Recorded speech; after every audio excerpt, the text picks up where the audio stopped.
श्रीराम समर्थ श्रीराम. दशक 11, समास 9. उपदेश निरूपण. कर्म कसं करावं? कर्म केल्याखेरीज गत्यंतर नसतंच ना. कर्म नीट करावं.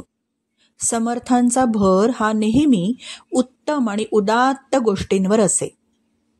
अक्षर सुरेखच असावं, बोलणं शुद्ध स्पष्टच असावं, अभ्यास पूर्णच बोलावं, वारंवार उजळणी करावी, अंतरंग सुधारावं, इत्यादी अनेक अशा गोष्टी. सगुण देव तर भजावाच, पण अंतरात्मा ओळखावा. आपल्या अंतःकरणातील अंतरात्मा जागा करणं, प्रगट करणं हेच तर देवपूजेचं कार्य आहे.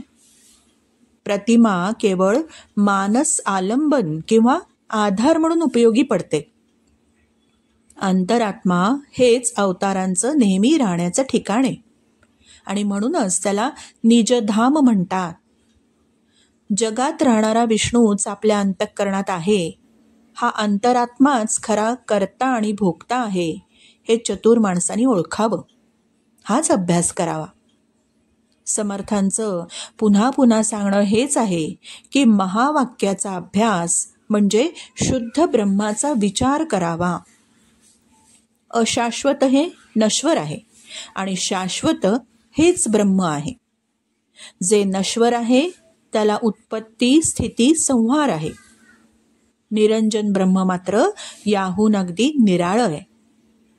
ज्ञानाचं पर्यवसान विज्ञानामध्ये करून घेणं हाच अद्वितीय पुरुषार्थ आहे.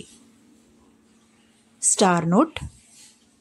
मी तूपणाची झाली बोळवण, एका जनार्दनी श्री दत्त ध्यान. जय देव जय देव. संत श्री एकनाथ महाराजांना सर्वत्र ब्रह्मच दिसत होतं. म्हणून तर आर्त उद्गारांनी प्रेरित असलेली ही आरती मी तूपणाची झाली बोळवण. श्रीराम समर्थ श्रीराम.